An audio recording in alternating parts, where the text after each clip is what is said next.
From Wish TV and the All Indiana Podcast Network, this is the News 8 Daily 8 Podcast with Wish TV's Kylie Conway. A Wish TV News 8 update. Good morning, I'm Lena Pringle, filling in for Kylie Conway. This is your News 8 Daily 8 for Friday, September 15th. An abundance of sunshine is on tap for this Friday's forecast. Storm Track 8 says it could be the best weather day of the week. Expect your highs to reach the upper 70s.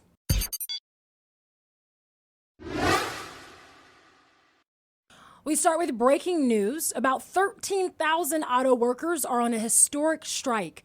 It's the United Auto Workers' first simultaneous strike against three major automakers, General Motors, Ford, and Stellantis.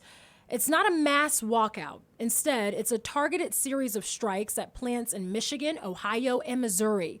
Union leaders call the strategy a stand-up strike aimed at slowing production while keeping paychecks flowing for most. The president of the UAW says the plan creates more leverage for the union. Sean Fain spoke to reporters early this morning, soon after the strike started. The UAW is not saying when Indiana plants could strike. Leaders say the strategy of smaller walkouts will let them stretch out the strike fund, which pays members while they're on the picket lines and not picking up paychecks. IMPD says a man walking on the west side has died after a semi hit him. It happened just before 10 last night at 10th and Centennial Street. Police say the man stepped off the street corner as the semi turned and the rear wheels hit him. Police say he died at the hospital. They have not yet released his name. Police say the semi driver is cooperating with the investigation. Authorities say an IU student is badly hurt in a collision between their scooter and a car in Bloomington. It happened at Woodlawn Avenue and Tim Street late yesterday morning. IU police say the student went to the hospital in serious condition. No word yet on their age or name. President Biden's son Hunter is indicted on federal firearms charges. The indictment was released yesterday, weeks after the collapse of a plea deal that would have averted a criminal trial.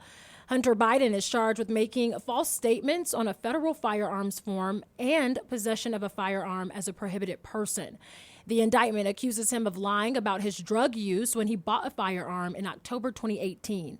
He has since spoke about his addiction to cocaine during this period. This marks the first time in U.S. history the Justice Department has charged the child of a sitting president. Some Congress members say it's necessary in this case. House Speaker Kevin McCarthy is challenging his critics to try and oust him from his position. The GOP leader made the comments laced with profanities during a private meeting yesterday. McCarthy is fighting against factions of his own party as a possible government shutdown looms. A group led by Florida Representative Matt Gaetz is threatening to remove him unless he meets their demands on spending bills. McCarthy says he will do what he thinks is right for America.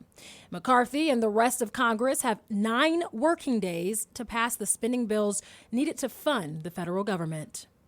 Officials say nearly 7 million people are under tropical storm warnings this morning as New England prepares for Hurricane Lee's landfall.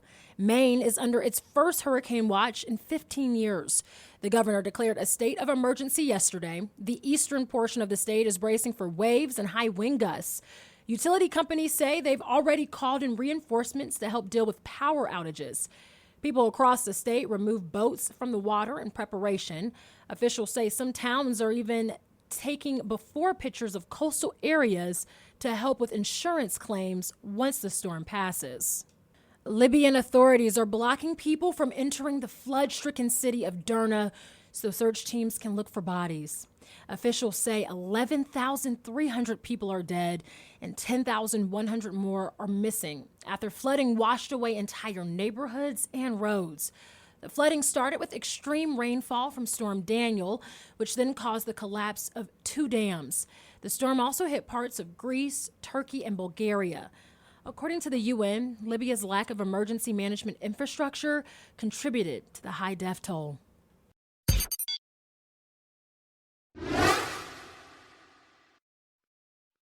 To business headlines, Southwest Airlines says it is better prepared to handle upcoming winter weather thanks to the low-cost carrier's big investments in improving de-icing capacity and staffing. The company canceled thousands of flights last December after a massive winter storm crippled operations. Johnson & Johnson announced that the company is updating its logo as part of a brand realignment. This will unite its medical technology and pharmaceutical segments under its brand name. It's ditching the classic cursive script logo it's used for 130 years. The revamped logo will be used for both long-form spellings of the company's name and the short-form J&J it often uses. Disney expects to fall tens of millions of subscribers short of its last publicly stated 2024 target for the Disney Plus streaming service. The goal of 215 to 245 million subscribers was set in August 2022 by then Chief Executive Officer Bob Chapek. In February, returning CEO Bob Iger said Disney would no longer provide subscriber forecasts. Amazon stock heads for its best close in 17 months. Amazon just added a new board member that has experience in healthcare. An analyst also recently said healthcare initiatives could accelerate growth at the company. This has been your News 8 Daily 8 for Wish TV. I'm Lena Pringle, online at wishtv.com, and like us on Facebook when you search Wish TV. This is the News 8 Daily 8 podcast with Wish TV's Kylie Conway. A Wish TV News 8 update on demand. For even more, on demand and on the go. Connect with Wish TV on Facebook at wishtv.com and on the free Wish TV mobile app. Thank you for listening. And be sure to like, subscribe, and follow this podcast for updates every weekday morning on the All Indiana Podcast Network and wherever you get your podcast.